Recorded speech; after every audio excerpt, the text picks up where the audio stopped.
수요예배 오시는 성도님들을 환영합니다. 우리 주변의 분들에게 사랑하고 축복합니다. 함께 인사하시겠습니다. 사랑하고 축복합니다. 네, 사랑하고 축복합니다. 네, 사랑하고 축복합니다. 저는 지난 시간까지 디모데후서를 통해 함께 은혜를 나누었는데 오늘부터는 우리가 산상순이라고 잘 알고 있는 마태복음 5장에서 7장까지의 그 본문을 통해 함께 은혜를 나누고자 합니다. 산상순에 대해서는 여러분들 아마 잘 아시겠지만 예수님께서 갈릴리의 작은 산 위에서 제자들과 무리들에게 설교하신 내용입니다. 그 내용은 우리에게 유명한 팔복을 시작으로 해서 살인, 간음, 이혼 등과 같은 그런 문제들에 대해서, 그리고 구제행위와 기도, 금식, 이웃사랑에 대한 예수님의 가르침이 잘 담겨져 있습니다. 그리고 이러한 예수님의 가르침에 반대되는 사람들로 이 산상순 설교 안에서 바리새인들이 계속 등장하고 있죠. 즉 예수님의 가르침은 당시 유대인들이 옛 율법 전통에 그 어떤 문제 가운데 있었는지를 밝히 드러냄으로써 참다운 신앙생활이 무엇인가, 오늘 우리가 어떻게 하나님을 믿고 하나님이 기뻐하시는 삶을 살아갈 것인지에 대해서 잘 알려주고 있습니다. 그렇다면 바리새인들이 이전의 율법을 어떻게 가르쳤기에 예수님께서 그들을 지적하시고 그들의 문제점을 밝히 드러내신 것입니까? 그들이 말만 번지르르 하고 가르친 대로 행동하지 않고 말한 것처럼 살지 않았기 때문에 문제가 되었습니까? 그렇지 않잖아요. 우리가 잘 알고 있는 것처럼 이 바리새인들은 율법에 열심히 있다 정도가 아니라 정말 철두철미하게 그 율법 가운데서 살아가는 사람들이었습니다. 하지만 누가복음 18장의 비유를 보게 되면은 이 바리새인들이 율법을 지키는 것에 어떤 문제점들이 있다는 것들을 발견하게 되죠. 누가복음 18장 11절 12절 말씀을 한번 같이 봉독하도록 하겠습니다. 우리 자막에 있는 성경 말씀 누가복음 18장 11절 12절 말씀 한 목소리로 봉독하겠습니다. 바리새인은 서서 따로 기도하여 이르되 하나님이여, 나는 다른 사람들 곧 토색, 불의, 간음을 하는 자들과 같이 아니하고 이 세리와도 같이 아니함을 감사하나이다. 나는 일회에 2번씩 금식하고 또 소득의 11조를 드리나이다 하고. 아멘. 그들은 토색하지 않았습니다. 즉 당시에 힘 있는 권력자들이 그 힘을 가지고 다른 사람들로부터 빼앗았던 그런 권력의 남용과 같은 일들을 하지 않았죠. 그들은 간음하지 않았고 일주일에 2번씩 금식하고 11조도 꼬박꼬박 드리는 그런 사람들이었습니다. 그럼에도 불구하고 바리새인들의 이 열심과 이 행위가 사람들을 감동시킬 수 없는 이유가 무엇이겠습니까? 왜냐하면 그 열심과 행위가 모두 자기 자랑이었기 때문입니다. 나는 저 세리와 같이 아니함을 감사합니다. 저들은 금식하지 않지만 나는 금식을 이렇게 일주일에 이틀이나 합니다. 저 과부는 2렙돈의 헌금을 하지만 나는 이만큼의 헌금을 11조를 하나님 앞에 드립니다. 자기 자랑이었다는 거예요. 이러한 자기 자랑을 사람들이 들으면서도 그들에 대해서 반박하지 못했던 이유가 또한 무엇이겠습니까? 나는 1년에 한 번 금식하기도 힘든데, 나는 구제를 받아야 되는 대상인데 저들은 구제를 하고 있거든요. 나는 10분 기도하는 것도 힘든데 저들은 1시간씩 2시간씩 그 뜨거운 태양볕 아래에서 2손 들고 기도하고 있는데 과연 그들을 향하여 누가 어떤 말들을 할 수가 있었겠습니까? 그런데 예수님의 가르침은, 이 산상순의 말씀은 그런 바리새인들의 그 자랑을 철저하게 무너뜨리죠. 철저하게 부수어뜨립니다. 이 예수님의 말씀이 끝나고 난 이후에 그 모여있던 무리들이 무엇이라고 반응하고 있습니까? 마태복음 7장 28절 말씀을 보게 되면 예수님께서 이 말씀을 마치심에, 즉 산상순의 설교를 마치고 난 뒤에 무리들이 그의 가르침에 놀랐다라고 기록하고 있습니다. 그들이 놀란 이유가 무엇입니까? 29절 말씀에 보시게 되면 이는 그 가르치시는 것이 권위 있는 자와 같고 그들이 서기관들과 같지 않았기 때문이라고 말합니다. 이처럼 산상순의 말씀을 통하여 그 신앙과 행위에 있어서 그 바리새인들과 그 서기관들의 그 자존심과 자랑을 깨트렸는데, 그것을 보고 있는 다른 무리들, 다른 많은 사람들이 아마 통쾌함을 느꼈을 것인데, 문제는 무엇입니까? 그 권위 있는 그 가르침이 바리새인들에게만 해당되는 것이 아니라 그 무리들과 또한 오늘 우리를 향한 하나님의 말씀임을 우리가 기억해야 된다는 것이죠. 바리새인들이 무너진다, 그들이 당하는 것에 우리가 통쾌함을 느끼는 것에 만족해서는 안 되고, 그렇다면 그 예수님의 가르침과 말씀 앞에 과연 나는 어떠한 사람인가? 오늘 본문 말씀 바로 앞 20절 말씀을 보시게 되면, 우리 의가 서기관과 바리새인보다 더 낫지 못하면 우리 역시 결코 천국에 들어가지 못할 것이라고 말씀하십니다. 과연 우리의 의는 어떻습니까? 하나님 앞에서 우리는 어떤 평가를 받는 사람입니까?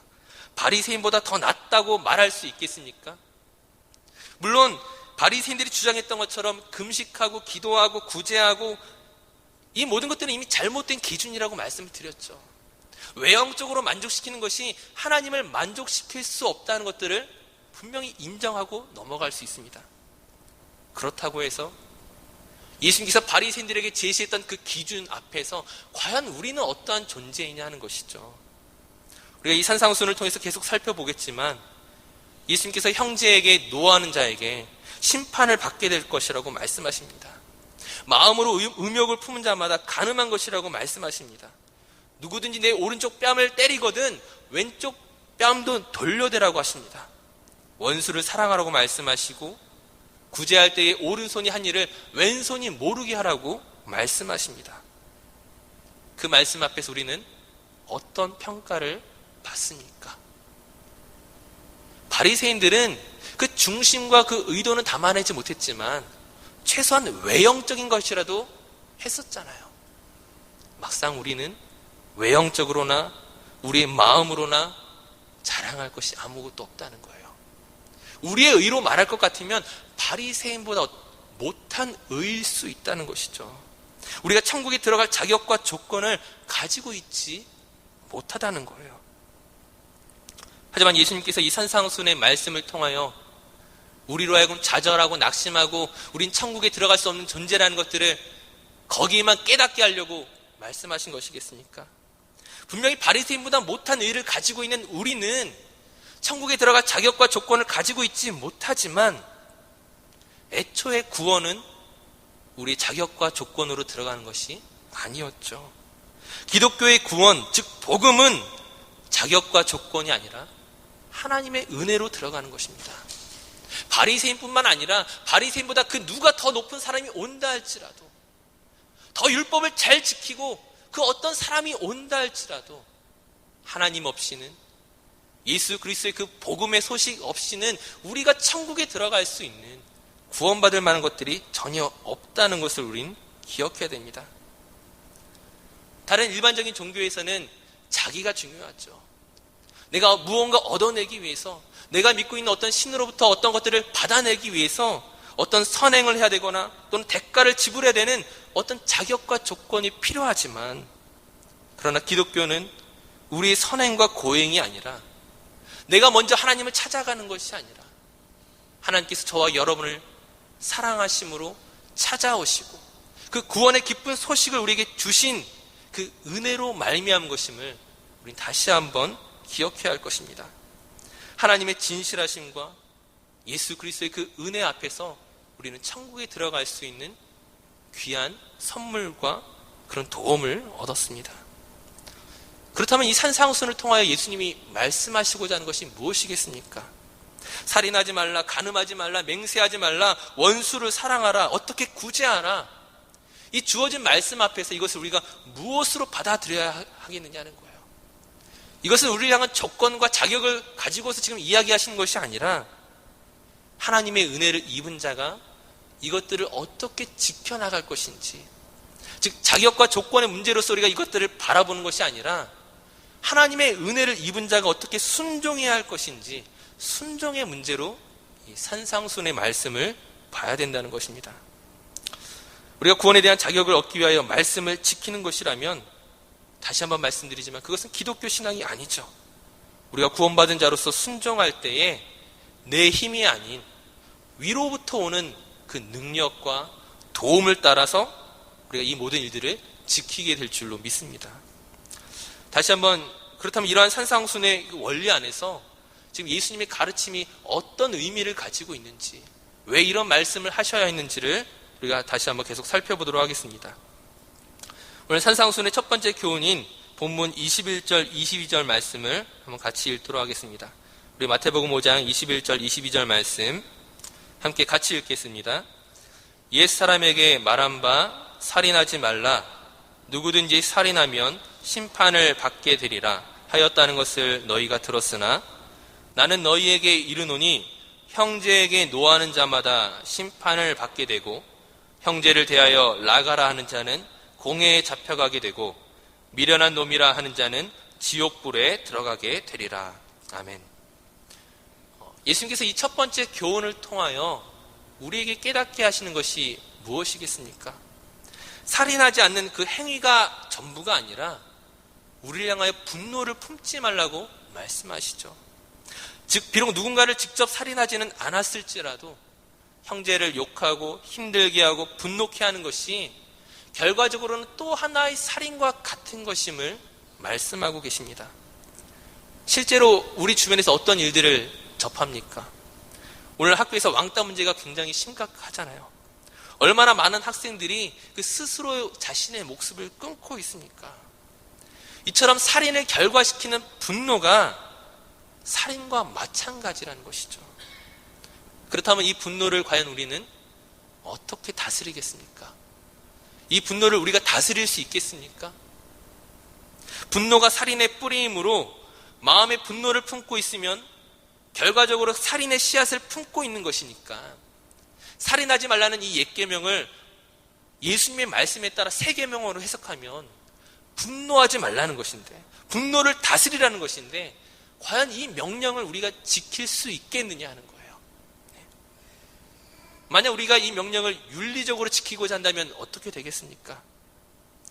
아마도 화를 내지 않는 인상 좋아 보이는 또 다른 바리새인을 만드는 것 외에는 나타날 것이 없습니다. 또는 그 분노로부터 우리 자신을 지켜낼 수 없는 포기해버리는, 실패해버리는 그런 결과들만 우리들 눈앞에 놓여있게 될 것입니다. 우리가 이 문제를 해결하기 위해서는 분노가 과연 무엇인가? 이 분노라는 감정이 어디서부터 오는 것인가를 다시 한번 생각해 봐야 됩니다. 우리는 우리의 일상 가운데서 많이 분노하잖아요. 화를 다스리지 못하는 그런 체험들을 하게 되잖아요. 어떨 때 그런 일들을 경험하게 됩니까? 때로는 내가 미워하는 대상이 아니라 사랑하는 대상 안에서도 우리는 분노의 감정들을 가지게 되는 것을 보게 됩니다. 사랑하는 부모가, 사랑하는 형제가, 사랑하는 자녀가 때로 나에게 분노의 대상이 될 때가 있다는 거예요. 예를 들면 자녀가 공부를 소홀히 할 때 좀 이것 좀 공부하고 책상에 앉아 있으면 좋겠는데 공부에는 관심 없고 막 여기저기 자기가 하고 싶은 거 막 하는 걸 보게 되면 부모의 마음이 어떻습니까? 속이 타죠. 화가 나죠. 자녀가 처음부터 끝까지 말을 잘 듣는 경우 본 적 없으시잖아요. 왜 화가 나겠습니까? 자녀가 앞으로 살아가는 이 세상이 만만치 않다는 것을 너무나 잘 알거든요. 이 냉혹한 세상, 이 비참한 세상에서 준비되지 않으면, 실력을 쌓지 않으면 얼마나 네가 힘들어질 것인가, 그걸 잘 알고 있으니까는 분노하게 된다는 거예요. 무슨 말입니까? 우리가 분노하게 되는 가장 큰 이유는 세상이 우리를 두렵게 하기 때문입니다. 세상이 결코 우리에게 호의적이거나 따뜻하게 안아주는 것이 아니라 이 세상을 살아간다는 것이 얼마나 무섭고 힘들고 때로는 지치고 낙심하게 만드는 일인가를 우리 자신이 너무나 잘 알고 있다는 거예요. 나의 노력과 열심이 통하지 않는 세상, 나의 실수를 만회할 수 없는 그런 세상, 결과적으로 우리의 생명과 미래를 위협하는 그 세상에 대한 공포가 바로 분노의 뿌리라는 거예요. 우리의 삶 어디에서나 만나게 되는 이 두려움과 공포와 낙심이 결국 우리로 하여금 분노 속에 살아가게 합니다. 즉 그 절망으로 인하여서 우리 안에 가지고 있던 여유와 기쁨을 잃어버리기 시작할 때에 우리 누군가를 향하여 분노하게 되죠. 근데 이 분노라는 말 속에 담겨져 있는 것은 무엇입니까? 정당하지 못한 화라는 거죠. 정의가 아니라는 거예요. 정당한 것이 아니라 정당하지 못한 누군가에게 상처를 주고 누군가를 파괴하고 결과적으로 살인에 이르게 하는, 즉 생명을 소실케 만드는 바로 그런 결과를 가져오게 된다는 것이죠. 이 분노를 다스릴 사람이 있겠습니까? 우리가 이 세상을 살아가면서 늘 경험하게 되는 것은 여기서 자유로울 수 있는 사람은 없다는 것이죠. 결국 이것을 다스리지 못하니까는 이 분노로부터 도망가는 방법을 선택하게 됩니다. 바로 이 도망가는 방법이 오늘 본문 23절, 24절 말씀에 나타나 있습니다. 마태복음 5장 23절, 24절 말씀 우리 함께 같이 읽도록 하겠습니다. 그러므로 예물을 제단에 드리려다가 거기서 내 형제에게 원망 들을 만한 일이 있는 것이 생각나거든 예물을 제단 앞에 두고 먼저 가서 형제와 화목하고 그 후에 와서 예물을 드리라. 아멘. 예물을 제단에 드린다는 것이 무슨 의미입니까? 우리의 분노를, 우리의 두려움을 이 종교적인 행위 앞에 숨기는 것입니다. 사실은 분노에 사로잡혀 있어요. 사실은 이 분노를 다스릴 만한 능력이 나에게 없습니다. 하지만 예배를 드리는 것으로, 구제하는 것으로, 헌금하는 것으로, 봉사하는 것으로 나는 아무런 문제가 없는 사람인 것처럼 우리 자신을 속이고 숨는 것입니다. 이 분노의 문제를 직접 맞닥뜨리는 것이 아니라 이것을 나는 괜찮은 사람인 것처럼, 나는 하나님을 예배하는 사람인 것처럼 착각하게 만든다는 거예요. 누구나 분노를 경험하게 되는데 이처럼 어떤 사람은 종교라는 틀 속에 자신을 숨기기도 하고, 어떤 사람은 이데올로기에 자기를 숨기기도 하고, 어떤 사람은 자기의 이익 앞에서 이것을 감추기도 합니다. 하지만 이 모든 것이 무엇이겠습니까? 도망가는 거라는 거예요. 이 분노로부터 도망가는 것입니다. 종교와 이념과 공공의 선과 또 개인의 이익이라는 이름으로 자신의 정당성을 주장하지만 결국 감추어져 있는 이 분노는 누군가를 파괴하고 상처를 주고 또 다른 분노를 만들어내는 그런 일들로 사용될 수밖에 없다는 것이죠. 해결책이 무엇이겠습니까? 감추어 갔던 것들, 숨겨놨던 것들을 맞닥뜨려 해결해야죠. 그 분노를 풀고 화해하는 것입니다. 내게 상처 준 사람을 용서하고 변화하지 않는 그 세상을 향하여 두려워하거나 분노하는 것이 아니라 긍휼한 마음을 품는 것이죠. 끊어진 관계를 회복하고 다시금 안아주는 것이 이 분노로부터 자유하게 되는, 이 분노를 다스리는, 문제를 해결하는 방법입니다. 그렇다면 이 일을 어떻게 할 수 있겠습니까? 어떻게 우리가 분노 앞에 마주서며 그 분노를 다스릴 수 있는 힘을 얻을 수 있겠습니까? 에베소서 4장 25절에서 32절까지 말씀을 한번 같이 보도록 하겠습니다.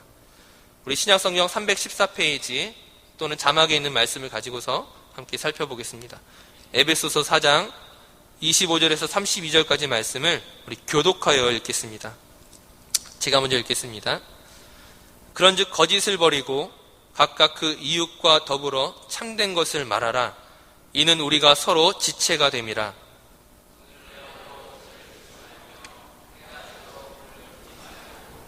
마귀에게 틈을 주지 말라.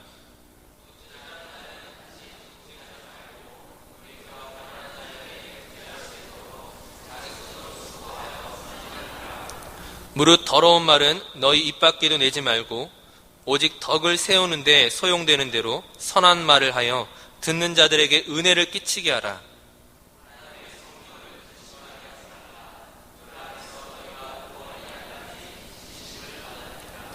너희는 모든 악독과 노함과 분냄과 떠드는 것과 비방하는 것을 모든 악의와 함께 버리고 서로 용서하기를 하나님이 그리스도 안에서 너희를 용서하심과 같이 하라. 아멘. 다시 한번 말씀드리지만 우리가 살고 있는 세상은 냉정하고 냉혹하고 폭력적이고 비정하죠. 이런 세상에서 우리는 두려움을 느낄 수밖에 없습니다. 그 두려움 앞에서 우리는 때로는 화를 내게 되고 분노를 조절할 수 없는 그런 것들을 경험하게 됩니다.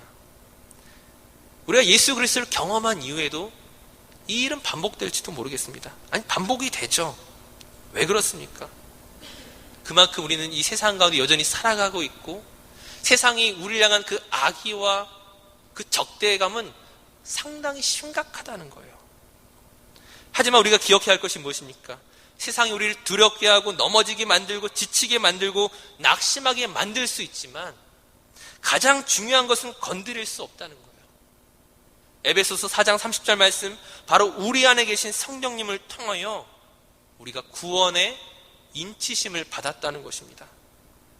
우리가 그리스도인이 되었다고 해서 세상과 막 싸워서 갑자기 이기는 것이 아니잖아요. 하지만 세상의 공격이 아무리 클지라도 우리에게 주어진 그 영원한 생명은 흔들 수 없다는 것을 우리가 알게 될 때, 우린 잃어버렸던 여유를 찾을 수 있다는 거예요. 세상이 우리를 두렵게 하는 것은 결국 그 근본에 있어서는 생명의 문제가 자리 잡고 있는데, 하지만 우리가 예수 그리스도를 믿음으로 말미암아 더 이상 우리의 생명이 흔들릴 수 없다는 것을, 세상이 이것만큼은 건들 수 없다는 것들을 우리가 기억하게 될 때에 우리는 세상을 향하여 이길 수 있는 하나의 발판을 가지게 되는 것이죠. 에베소서 4장 32절 말씀에 그리스도 안에서 너희를 용서하심과 같이 하라. 우리는 이미 용서를 입었기 때문에 또 다른 누군가를 용서할 수 있는 출발을 하게 되었다는 것이죠. 누군가를 향하여 친절을 베풀며 누군가를 향하여 불쌍히 여기며 화해할 수 있는 일들을 우리가 하게 되었다는 거예요. 에베소서의 말씀처럼 때로는 우리가 분노의 감정을 품을 수도 있지만, 순간 그 화를 참을 수 없을 때도 있지만, 그 분을 품고 살아가는 것이 아니라 그 분을 해결하고 용서하고 화해할 수 있는 것은 우리가 그리스도의 사랑과 은혜를 입은 그 자녀들이기 때문입니다. 사랑하는 성도님들, 분노를 다스리는 것, 두려움을 이기는 것, 이것은 우리의 자랑을 위해 하는 일이 아니라, 또는 우리의 종교적인 행위를 통한 어떤 만족감을 누리기 위한 것이 아니라, 우리의 감정을 속이고 잠깐의 평안을 얻고자 하는 것이 아니라, 예수 그리스도의 사랑을 경험한 사람은 이 일들을 할 수 있다는 것을 우리가 믿고 나아가야 된다는 거예요. 세상은 그 생명의 문제를 해결할 수 없지만 우리는 이미 이 문제를 해결했기 때문에, 이미 이 문제를 넘어갔기 때문에 우리는 또 다른 일들을 할 수 있다는 거예요. 구원의 인치심을 받은 사람이 그 말씀 가운데 순종함으로 나아갈 때에 그 위로부터 오는 능력과 도움을 따라 우리는 세상을 이기는, 세상을 흔드는 그런 일들을 감당하게 될 줄로 믿습니다. 다시 한번 오늘 말씀의 결론을 내리면, 이 일들을 누가 해야 되겠습니까? 저와 여러분이 해야 된다는 거예요. 세상을 향하여 그리스도인이 가지고 있는 그 당당함과 그 존귀함과 그 능력을 가지고 그것을 보여줄 수 있는 믿음의 성도님들 되시기를 간절히 축원합니다. 우리 함께 기도하시겠습니다. 이 시간 기도하실 때 우리가 분노에 사로잡혀 살아가는 것이 아니라, 종교적인 행위로 우리가 예배를 통하여 숨어 지내는 것이 아니라, 우리에게 주어진 이 특권을, 우리에게 주어진 이 은혜의 이 권리들을 우리가 잘 사용하여서 이 세상 가운데 참된 빛과 소금의 역할을 감당할 수 있도록 하나님 우리를 사용하여 주시옵소서. 우리에게 능력과 자격이 있지는 않지만 이 시간 주님을 믿음으로 고백합니다. 주의 은혜를 붙잡고 나아갑니다. 세상을 변화시킬 수 있는 도움을 얻게 하여 주시옵소서. 바로 그 일에 내가 주인공이 되게 하여 주시옵소서. 우리 함께 기도함으로 나가도록 하겠습니다.